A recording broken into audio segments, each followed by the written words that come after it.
अस्सलाम वालेकुम, नमस्कार। मैं समीर सैयद, नज़र इंडिया न्यूज़ में आपका स्वागत करता हूँ। इस वक्त मैं मौजूद हूँ आम आदमी पार्टी के वरिष्ठ नेता जनाब अबू अल्तमश फैज़ी साहब, जो मुमरा में कई सारे मुद्दे जो है उठाते रहते हैं। हर वक्त जो है गरीबों की हेल्प के लिए आगे आते रहते हैं। और अभी हाल ही में एक दिन पहले जो है उन्होंने रिक्शा चालक के लिए जो है उन्होंने आवाज़ उठाई है कि किस तरह से 1 से 2 सवारी जाने के ऊपर जो है कुछ हंगामा हो रहा था। उसको लेकर के जनाब अबू अल्तमश फैज़ी साहब ने रिक्शा यूनियन से और यहाँ के जो ट्रैफिक के सीनियर पीआई हैं उनसे क्या बातें हुई, हम इनसे ही जानते हैं। फैज़ी साहब, जिस तरह से जो रिक्शे वालों की शिकायतें हैं और उनको लेकर के आप जो है मुद्दे उठा रहे हैं, तो क्या है पूरा मामला? देखिए, रिक्शा उन्होंने पीआई ने मुझे दिखाया कि देखिए ये नोटिस आया हुआ है। जो नोटिस मैंने देखा कि 31 अक्टूबर का था, 31/10 का था। मैंने वो नोटिस भी देखी। उसमें बहुत बाद में, यानी कि एकदम शुरू में नहीं लिखा हुआ था। उसमें बहुत सारे इश्यूज़ लिखे हुए थे। उसमें से भी एक पॉइंट था कि आप ट्रैफिक वालों को कंट्रोल करें, ठीक है, और उसमें दो लोग बिठाने का। तो जब ऐसे सवाल जब पीआई के पास आते हैं तो उनको दूसरे लोग, उनसे गवर्नमेंट को भी उनको फ़ौरन लिखना चाहिए, ठीक है ना। इनका तरीका ये होता है ना कि देखिए, पढ़ा लिखा सोसाइटी किसे कहते हैं? पढ़ा लिखा सोसाइटी किसे कहते हैं? आप समझिए इस बात को कि एक ब्लैक को, एक काले आदमी का मर्डर हो जाता है अमेरिका के अंदर। काले आदमी का मर्डर होता है और पूरा अमेरिका जल उठता है। अभी 3-4 महीने पहले की बात है, जल उठता है।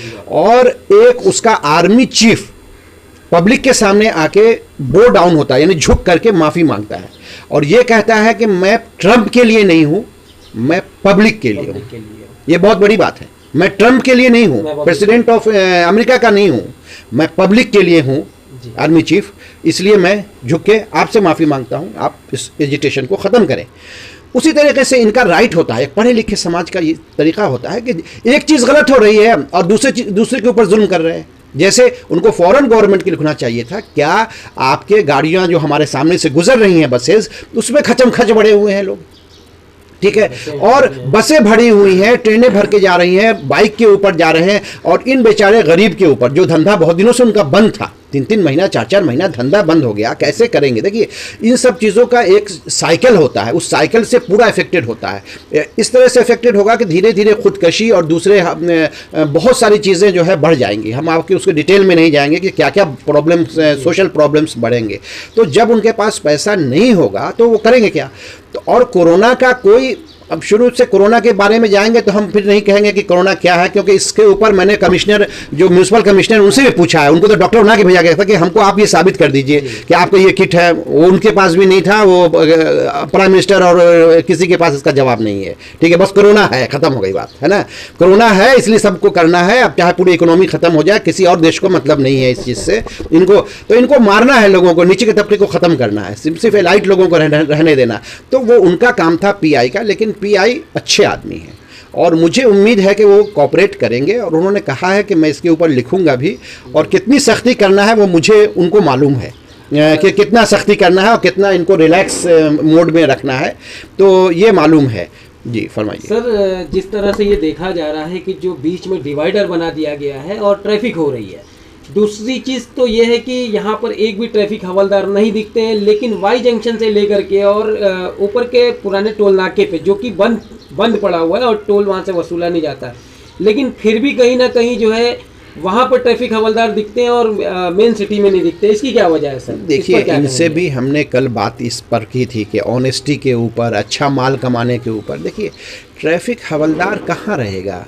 अरे जहाँ पे खीर है वहीं पे भीड़ है, जहाँ पे पैसे आएंगे वहाँ पे ट्रैफिक हवलदार रहेगा। जहाँ पे तकलीफ़ है काका नगर में और शिमला पार्क और कब्रिस्तान के पास, वो उसको गालियाँ भी सुननी पड़ेंगी। किसी को अगर कुछ कर दिया तो मारपीट हो जाएगी।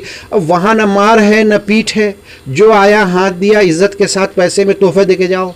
एक हमको यानी कि एक जो है हमको इन्वेलप दे के जाओ, कुछ दे के जाओ।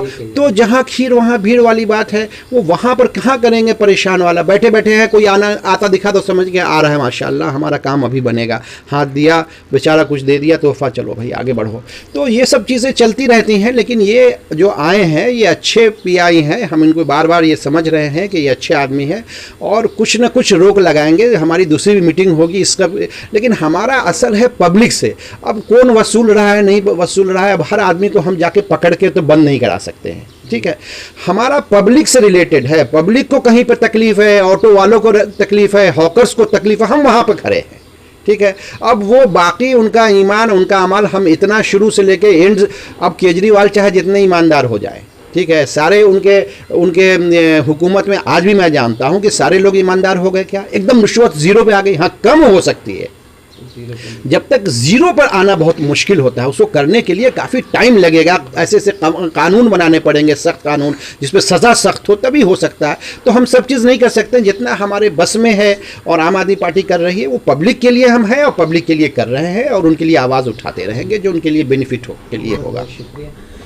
तो ये थे हमारे जनाब आम आदमी पार्टी के जनाब अबू अल्तमश फैज़ी साहब, जिन्होंने जो है रिक्शे वालों के हक़ के लिए आवाज़ उठाई है और उनकी जो है सीनियर पीआई से भी बात हुई, जिन्होंने आश्वासन दिया है कि आने वाले वक्त में हम इसके ऊपर कार्रवाई करेंगे।